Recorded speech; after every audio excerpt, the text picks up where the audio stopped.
GamerCast Network.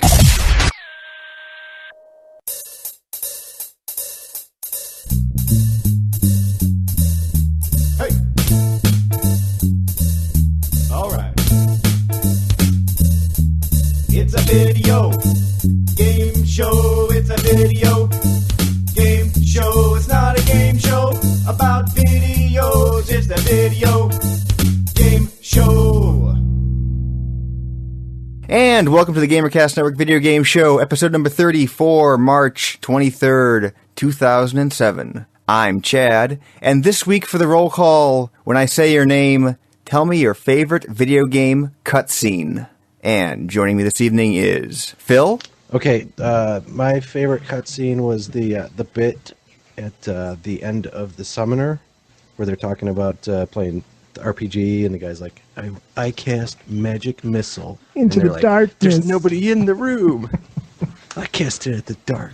And also joining us this evening is Bob. Anything from the game Alice. That was probably the last game that I really thoroughly enjoyed the story of. That was more like playing a book rather than playing a video game. That was really fun. I love that game. And sitting in with us this evening is Microsoft's own Xbox community manager, Chris Paladino. Hi. My favorite video game cutscene. Probably the long, in-depth cutscenes in all the Final Fantasy games, because I really like when rather than play, I'm teasing for any of you who know me. I don't like cutscenes at all.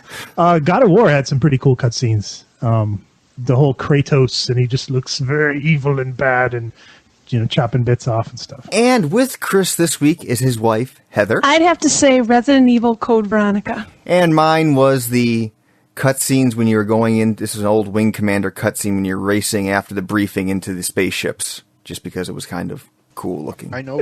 Yes. Is that Mark Hamill? Was that one? No, this is before. No, this is original. This is the original ones. Like they had the music was really going, and after the briefing was over, everyone ran to the ships and took off, and it was kind of it always was the same, but it was always kind of cool. Was that the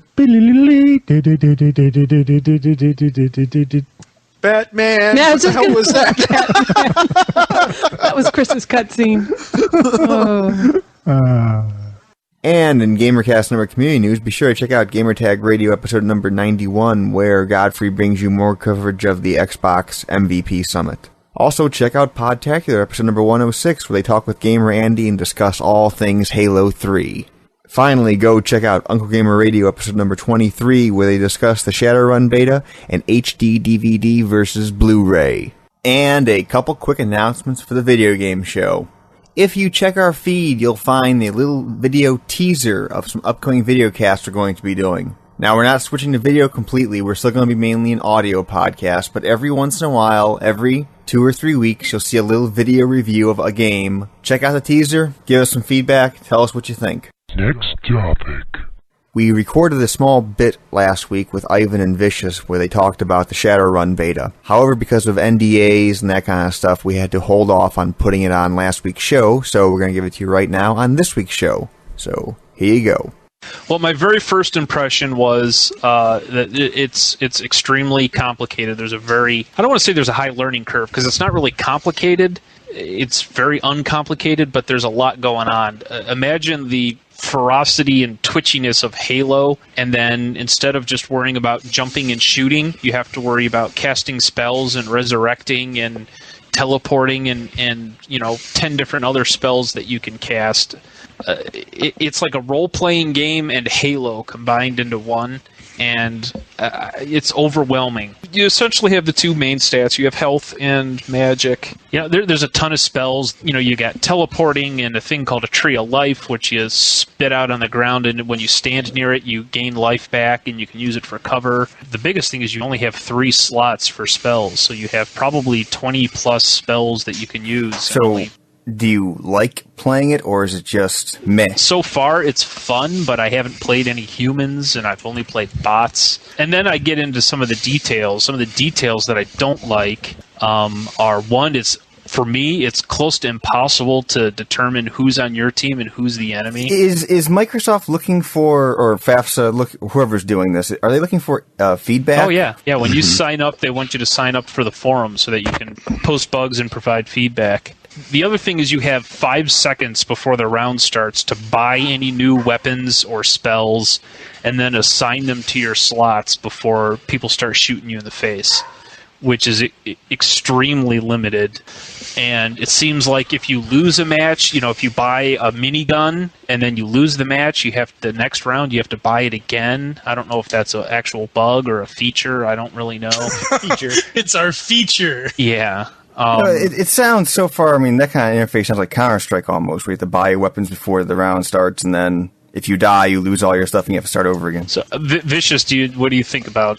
I echoed the same thing you're saying when I initially first started playing. The thing with Shadowrun is it has a very huge learning curve. Because see, Shadowrun's going to be a big strategy game, more than just being a first-person shooter, in the sense that your teammates, like, okay, you may have the resurrection spell while the other guy has the tree of life, and kind of coordinate with each other on what type of weapons you have, what type of magic you're going to use, what type of tech things you're going to use. And what I've noticed is it took me about a good 2 weeks to actually start getting it.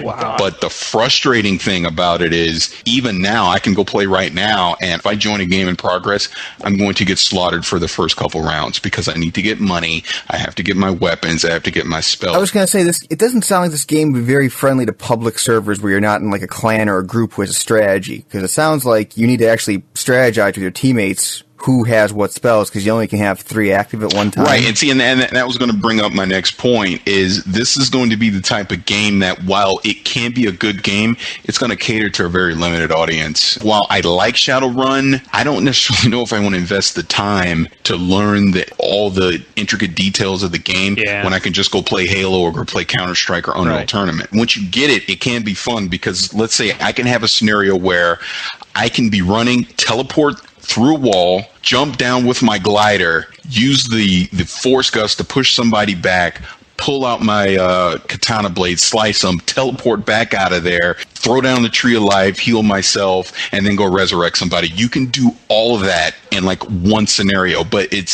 takes you knowing the control scheme, knowing how to map all your all that has magic. Second nature. Yeah. You can't be in the middle of a fight and try and pick a new spell to slot for a button, because by the time you get all that done, you're going to be dead. Exactly. This game sounds like it's going to be a hoot. Next topic.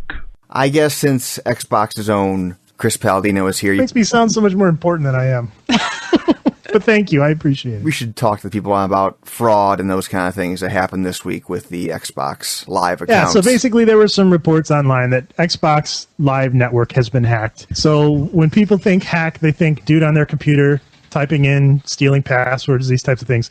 Yes. None of that happened. He did social engineering, which is an example of social engineering would be you go to a pizzeria and you tell them your name is such and such and you had ordered a pizza. I had an order in and I don't know who the order was placed under. My wife had called it in. It might be under for Tom. No? Okay, Tony maybe? See, I don't know who she put it under, and the guy says, David?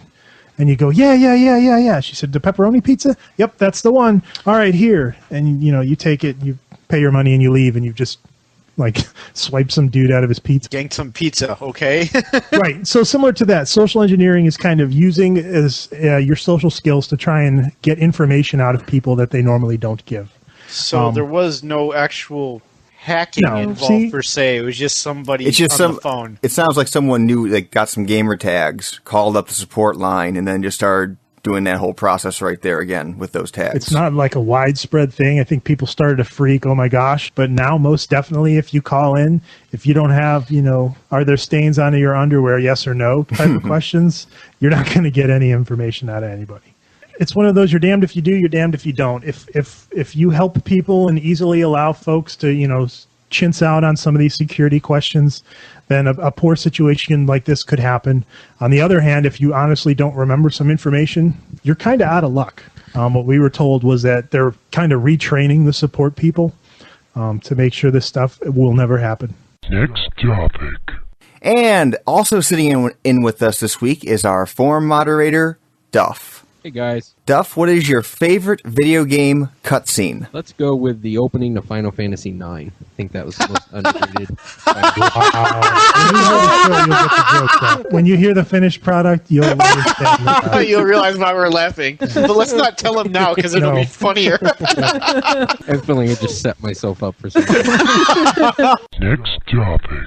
Today is the 23rd of March, or the PlayStation 3 launch day in Europe, Australia, all points around the world. You'd never know it. I was going to say, did it launch? In France, at the major Sony launch party, out of the 1,000 units they had there, only like 50 or 60 were sold. That many? Chris, you're going to have to help me here. During the French launch, there was a barge passing down the river with a banner saying Xbox 360 loves you on it. Do you know anything about that? I was not in France that day, I swear. How do you say we do not comment on rumors or speculation in French? What you missed, actually, was the two guys for Nintendo that had jetpacks that went overhead at the same moment. They're like, curses, our technology has foiled us. Should have gone with the barge. Now, from what I'm understanding here, the London launch hasn't been that spectacular either. However, at one of the, I can't remember what store it was the Virgin store or the HMV store, one of the major retailers, they had giveaways where if you bought a PlayStation 3, I guess you also got a 46-inch HD TV and a free taxi ride home. Nice. And there was one place I saw that, like, if you brought your 360 and destroyed it in front of them, they would give you a PS3. Oh, God, Why would you break your 360? Then you would have nothing to game. I was going to say you'd have no game on. I would have totally just taken the case off, loaded it up with old graphics cards, and then just smashed it in front of everybody. Next topic. Do many people here know what folding at home is? This is not folding clothes. This is actually a... Okay. So... Yeah.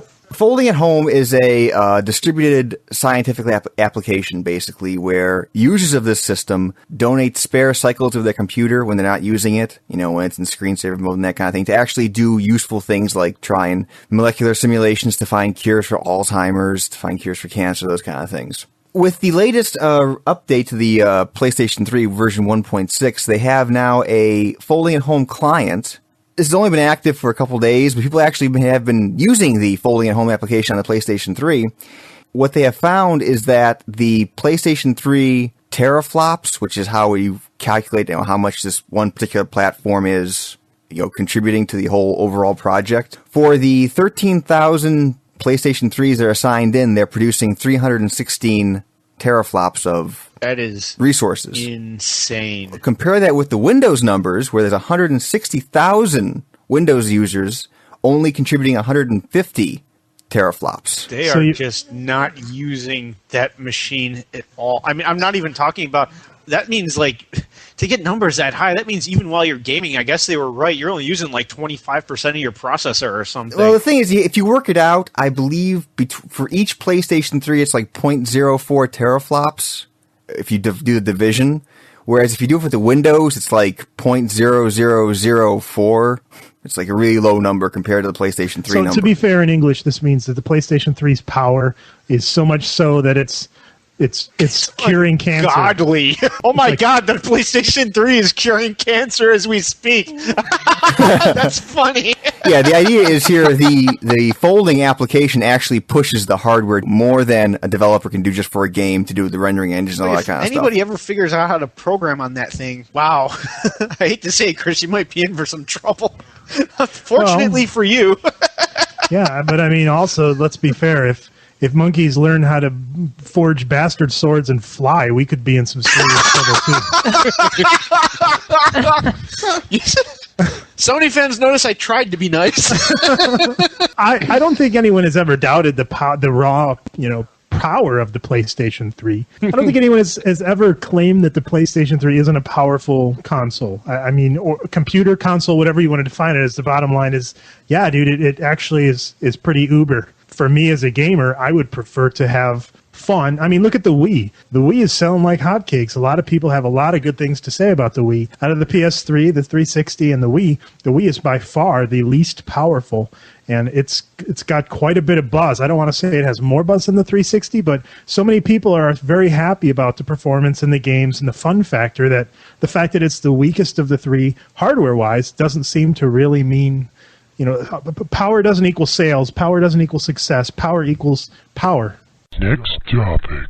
So a couple shows ago, when you were last on, you and Tom had a whole little talk about like a controller where your left hand was doing the motion like the WSAD, but rather with an analog type device, and your right hand would be like a mouse type device. If I talked, you mean Tom was yelling at me while I tried to defend myself in normal tone? So there's a company now, Splitfish Gameware, is making the Frag GX Controller for the PlayStation 3. Now, listeners, remember that the Unreal Tournament 3 for the PlayStation 3 is going to support mouse and keyboard right out of the box. Splitfish Gameware is making this controller called the Frag GX Controller, and we'll put a link in the show notes to what it actually looks like. Drooling. The idea here is your right hand's going to have a mouse-type device with access to all the standard PlayStation buttons, the triangle, square, all those kind of things. That are on the side where the thumb is, so you'll be able to use them while using the mouse. While your left hand's going to have more of an analog-type stick controller where you have the directional pad with an analog nub. You could call it a nunchuck. I'm not happy about this.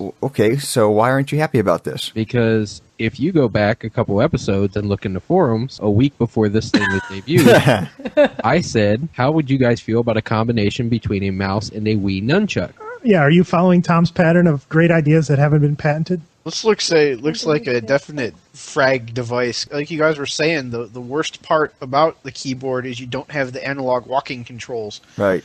And this totally gives you that, and you still have the mouse to aim with. If I was going to nitpick, I would have to say I would like to use the mouse to see where those 4 buttons are placed. But It might really, not even be necessary because you got the 3 on the top anyway. So I mean, you could map those to whatever you want. to be fair, I'm actually kind of stoked to see how this one pans out. I agree. It looks very cool. I just want one for my PC right now. I just want my cut in the profit. It's going to ship next month. Wired version for $60, and then later there's going to be a wireless version for $70. Ooh, dude, wireless, hell yes.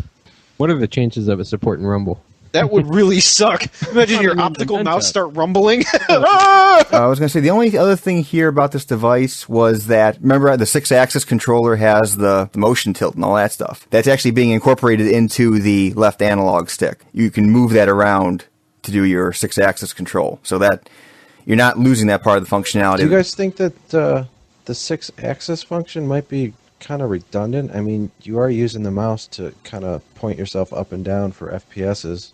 I guess the idea here is in case this is used in a later game, which might use a 6-axis in a different way, then... Like it all? Well, okay, yeah. Honestly, though, are you going to use it for anything other than an FPS? I mean, maybe an RTS it might be good for, too, but... I don't know that this would work for RTS, because this would work really good for first-person shooters, but for RTS, you want the keyboard. I need the keyboard. Yeah, this looks like a good first attempt at Best of Both Worlds. Next topic. So last week, Ghost Recon Advanced Warfighter 2 came out for the Xbox 360. And I haven't played it yet, but I guess apparently in the game you are teaming up with the Mexican army to fight Mexican rebels in some scenarios. Has anybody here played Ghost Recon Advanced Warfighter 2? Yeah, there's an aspect of fighting against the Mexican forces. Yeah. And also, apparently in the game, you aren't set in fictional environments. You're actually set in a real-life Mexican city, which is called Juarez.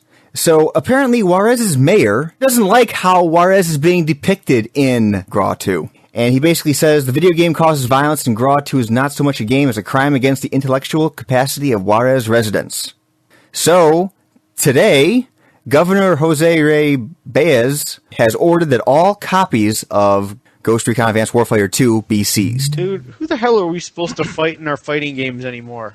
I mean, we can't fight terrorists because that's insensitive, and we can't fight Mexicans with other Mexicans. Just Germans. That's all you can fight with. Just Germans?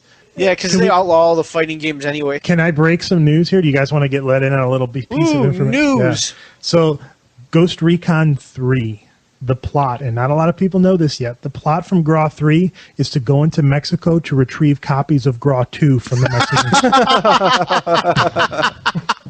Heard it here first. GamerCast Network. Breaking exclusives. But it does seem like Ubisoft doesn't like Mexico because their last 3 or 4 games have all been. Yeah, isn't the opening of Vegas set in Mexico as well? First part of Vegas, you're We're in Mexico all and people Nelson- screaming at you. Nelson from AchievementJunkies.com has said he's got kind of a beef. Ubisoft doesn't like Mexicans. He has a whole rant. It's actually kind of funny. You know, Ubisoft has done this a lot. Even with Vegas, they took some heat from the Vegas mayor about Rainbow Six Vegas being set in Vegas. You can't set your games anywhere except Azeroth. And soon their population is going to get so high that they're going to have... They're going to say, we don't like all this violence in our country. Next topic. New Line now has the rights to make a Gears of War movie, and they're hoping for a release in summer of 2009, and they're having Stuart Betty pen the adaptation of it. And he had previously written the Michael Mann film Collateral. Not much is really being said about this, although the developers, Epic, claim that even though there really isn't much of an in-game story, they had fleshed out a very extensive backstory for possible movies and novels. Who knows? But what are you guys' takes on a Gears of War movie? I hope it has less plot than the game does, because I want to see Killing. I was just about to say something like that. But there really isn't. I mean, the plot in Gears of War is throwaway. There is. I mean, I remember playing it going, I really don't care. I could skip the cutscenes. And Welcome some to of our us world, have. dude. A. Why won't it go? I like stories. I like it. I read comic books. I read all kinds of stuff. And the Gears of War story was so not there. Maybe they go into the back history of the 4 main characters. You know, Cole and Baird and The Coal Train, baby. Coal Train, baby. Woo! Cliffy B's involved, though. Yes, Cliffy B is going to be involved. He is the executive producer and he's going to be a consultant on the film. Then how could it possibly go horribly wrong? It could go horribly wrong in so many ways. Have you seen Doom? We like Doom. I was just going to say, I actually am one of the 10 people, apparently, that like the Doom movie. Okay, do you remember Street Fighter? Unfortunately, I guess so.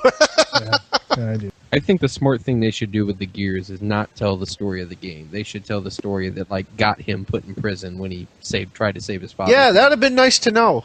I'm just saying. Yeah, like what they have any of you played Chronicles of Riddick? That was a very good game based on a movie. Escape from Butcher Bay? Yeah, Escape from Butcher Bay, because that filled in a whole backstory there. It wasn't even related to the movie. Well, it was related in the same character, but it was a whole nice backstory being fleshed out. They did a good job. So do we all agree Gears of War film? I mean, you're the only one, Chad, that thinks it has potential to fail. I think all Hollywood films suck, so hey, it doesn't matter what you ask. I made one. If I made it, would it be better?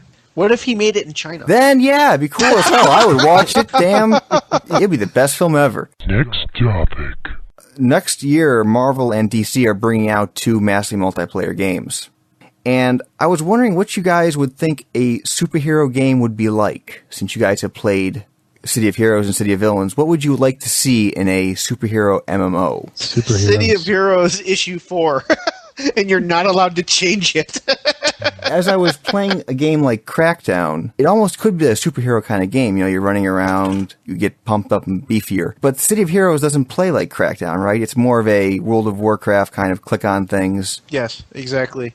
I'd much prefer a game like Crackdown, where you're a lot more active in the destruction rather than just selecting. And I'm getting so sick of select and hit attack. I think that'll work, but I think the problems with it being the Marvel and DC licenses, I think what works with these games is that they're original characters. I mean, it might be cool having, there's Spider-Man over there, let's go talk to him, he'll give us a mission or whatever. And beyond that, I really don't know how the hell they're going to tie it in, because not everybody can be Spider-Man, even though everybody wants to be Spider-Man. You'll have full Spider-Man clans, and I mean, just yeah, exactly. But I mean, that's why I think City of Heroes and Villains and Warcraft works, because those are original characters and driven by the imagination of the people who play it. But you don't have that option when you're using a license like the Marvel or the recently announced Dragon Ball Z MMO. I think it's a Korean company doing that one. They're bringing out a Dragon Ball Z MMO. An MMO set in the Dragon Ball Z universe could be kind of cool. You do your whole powering up, Super Saiyan, trying to get to level 3 so you can blow up the planet when you transform. You guys know that, right? If you hit Super Saiyan level 3, If you're near a world, you blow up the planet. when you transform. Not terribly useful as far as superpowers go. If I was going to play a superhero MMO, I wouldn't want to play it like a World of Warcraft. I want to play it like a Crackdown. I want to be able to run around, pick things up, like the Incredible Hulk game, the Total Destruction Mayhem. Is it the same issue that they have with trying to do like Virtua Fighter online? It's just the lag is too bad that you can't have games that are that fast-paced? Where, like, especially with, destructive environments and bits of geometry, and you have to know where every single bit of geometry is going, especially if you can pick them up and use them as weapons and all that nonsense. So, have you heard about this new massively multiplayer first-person shooter commit called Huxley? It's based in the Unreal 3 engine, and in those games they claim 100 on 100 battles. How does that work? Because there's no way. Because even Unreal 2 or Unreal 2000, it had a limit of like 64 players per match, and that was all you were doing was bouncing around on the board. I did actually play Planetfall, that old one for the Sony, which is still online. PlanetSide, thank you. And there were massive battles in there with probably 100 guys taking on each other, maybe a couple more, and the lag got really bad. In some instances, it was hard to actually do things. If they can pull off a game like that in that kind of environment, I would love to see something like that in a superhero MMO. Yeah, with like a melee environment, that would be dope. Next topic. Recently, Google has acquired a InGame Advertising company called Adscape Media for $23 million. Their press speak for all this. To add realism to games by providing relevant, targeted advertising content such as characters drinking from Coke cans, entering real retail outlet stores, seeing real posters and banners and all that kind of stuff. Wired energy drink, baby. Wired energy drink. And it got me to thinking that how many of you have actually noticed the in-game ads in Crackdown? I was too busy launching cars off the bridge, dude. I did not even see a single one. Are they on billboards? Yeah. Seriously? Seriously? That's funny. Does Bob subconsciously block billboards out of his... Chris, did those ads change? Do we know if those are... I think that they said they had the ability to be dynamic. I haven't seen them change, to be fair. Seriously, never saw these. I can't wait. Next time I play, man, I'm going to look. I'm probably going to hit myself in the head. Obviously, But I think that's a good. That just shows that was a good implementation of it because they were there. Some of us noticed them, but they didn't ruin the gameplay experience because you never noticed them. Right. Well, you know what though? It may have been the fact that up until this point, if I would have saw a poster for a Wired Energy drink, I'd have thought they were just making it up because I didn't know that was an actual product.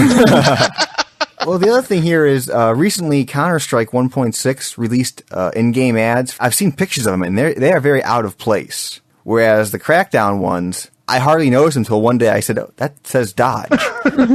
There's a smart way to do this, and then there's one that's like a really invasive way that's going to piss gamers off. Like Crackdown or any of the sports games, I think they handle them fine because it seems natural in those places. But you try and shoehorn, an Adidas ad when you're playing Cameo and...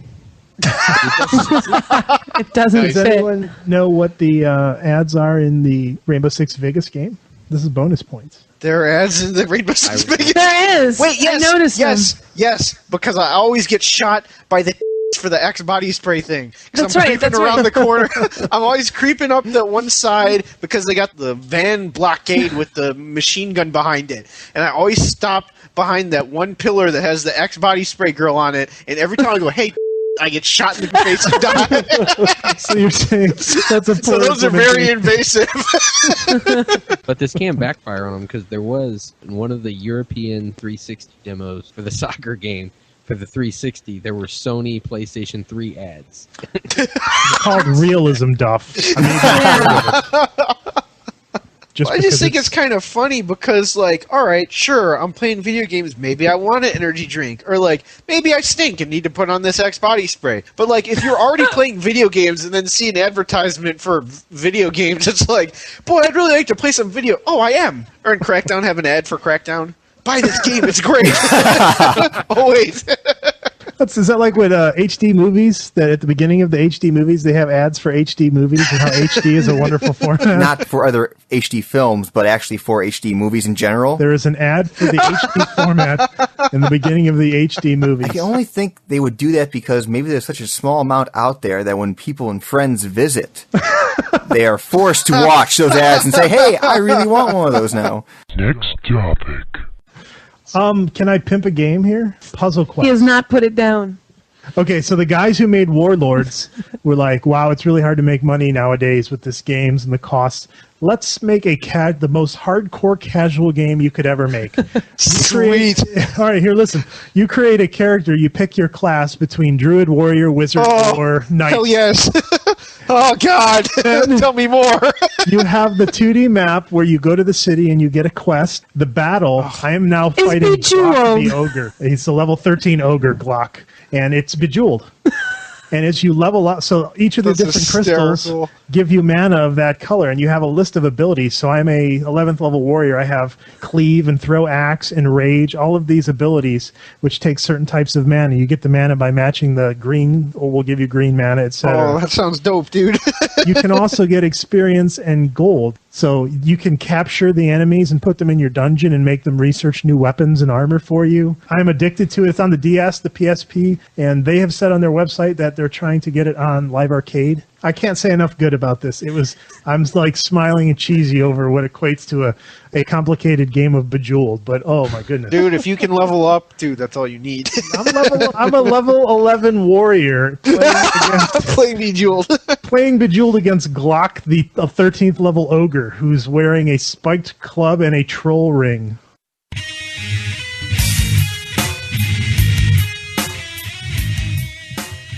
Okay, and there you have it. Video Game Show, episode number 34, March 23rd, 2007. Any deli products for the fine people of the world, gentleman and woman? I'd like to give deli products to everybody who's not me and Chad for answering the bat signal and showing up for the show when we were abandoned by everybody else. We weren't abandoned. People got hands cut up. And babies. I'd like to give a ham sandwich to the Mexicans. There you go. We're gonna make some peace. Here's a pork product. I'm gonna give a ham sandwich to Steve. I think his name is Steve Faulkner. I've purchased all of your products so far. Yeah. Yeah, good point, dude. I've owned We have everything. all of them. Yeah, Battle Cry series, the turn-based series, and now Puzzle Quest. I'm a proud owner of. Definitely a big hand sandwich goes out to Obey from the forums, who we finally heard in this week, who's stationed overseas right now. He actually sent me an email a couple days ago and I posted on the forums. If any of our forum peeps want to message him, we'll probably make a thread in the forums where you can put all your notes in there and I'll send it off to him. Give a ham sandwich here to Duff for sitting in with us again and putting up with us. And for being made fun of about the Final Fantasy intro as your favorite cutscene. You'll get that joke. I'd like to give a ham sandwich to the Buckeyes for pulling out 2 come-from-behind victories the last 2 weeks. I actually stayed up to watch the game last night. Congratulations, team in sport. Congratulations, supporting team. And, as always, send your comments, questions, queries, or concerns to the mailbag at vgs@gamercastnetwork.com. Call us at 320-300-GAME. That's a standard long-distance call, and all normal fees apply. Or Skype us at Video Game Show. There you go, everybody. Good night.